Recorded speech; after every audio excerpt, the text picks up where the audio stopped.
Toute argumentation en faveur de l'existence de Dieu doit commencer par poser les bonnes questions, à commencer par celle qui est à la base de toute métaphysique.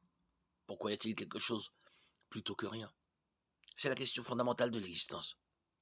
Pourquoi sommes-nous là? Pourquoi la Terre existe-t-elle? Pourquoi y a-t-il un univers au lieu du néant? Un théologien a dit à ce sujet, en un sens, ce n'est pas l'homme qui se pose des questions sur Dieu, mais c'est son existence même qui pose la question de Dieu. En réfléchissant à cette question, il y a 4 réponses possibles. La réalité est une illusion.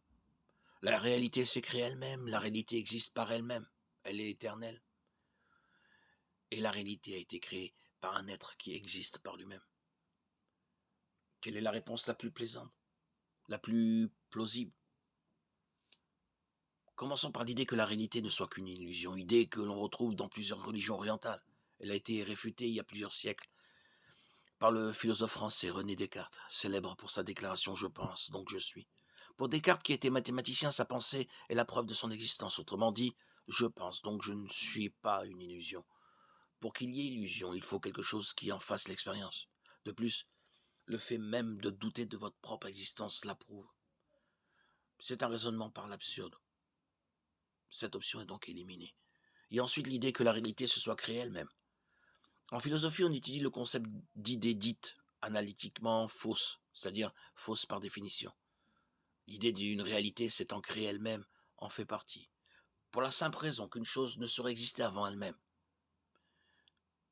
Si vous êtes créé vous-même, cela implique que vous ayez déjà existé avant de vous créer, ce qui est évidemment impossible. La théorie de l'évolution appelle cela la génération spontanée, le fait que quelque chose soit sorti du néant. Une position que personne ou pratiquement personne de raisonnable ne défend encore, parce qu'on ne peut obtenir quelque chose à partir de rien. Même l'athée David Hume a dit: «Je n'ai jamais soutenu la position absurde selon laquelle quelque chose pourrait survenir sans cause. Puisque quelque chose ne peut être issu de rien, cette option est également écartée.» Cela ne nous laisse que 2 options. La réalité est éternelle ou elle a été créée par un être éternel. C'est l'alternative entre un univers éternel ou un créateur éternel. Quelque chose existe, le néant ne peut créer quelque chose. Donc, un être nécessaire et éternel doit exister. L'existence d'un être éternel est donc nécessaire. L'athée qui méprise celui qui croit en un créateur éternel n'a d'autre option que d'embrasser l'hypothèse d'un univers éternel. Maintenant, il faut se demander dans quel sens vont les preuves dont nous disposons. Indique-t-elle que la matière précédait la pensée ou que la pensée précédait la matière? À ce jour, toutes les preuves scientifiques et philosophiques essentielles ne vont pas dans le sens d'un univers éternel, mais d'un créateur éternel. Du point de vue scientifique, les scientifiques honnêtes admettent que l'univers a eu un commencement. Il n'est donc pas éternel, car tout ce qui a un commencement a une cause.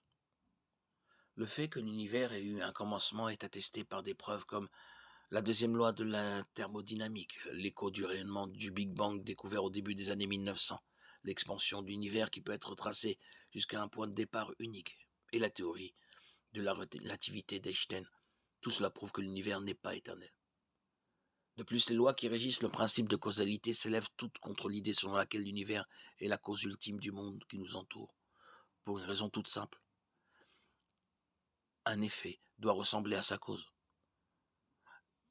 Sachant cela, aucun athée ne peut expliquer comment un univers impersonnel, dépourvu de but, de sens et de moralité aurait pu accidentellement produire des êtres comme nous, pourvus d'une personnalité et aussi préoccupés par notre raison d'être, le sens des choses et les valeurs morales.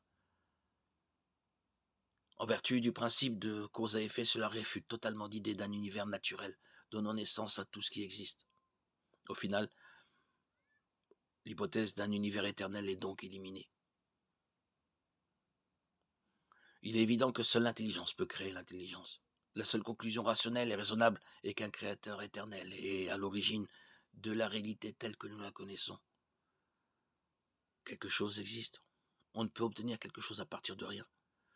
Par conséquent, un être nécessaire et éternel existe forcément. Les deux seules options possibles sont un univers éternel et un créateur éternel. La science et la philosophie ont montré que l'univers n'était pas éternel. Par conséquent, un créateur éternel existe.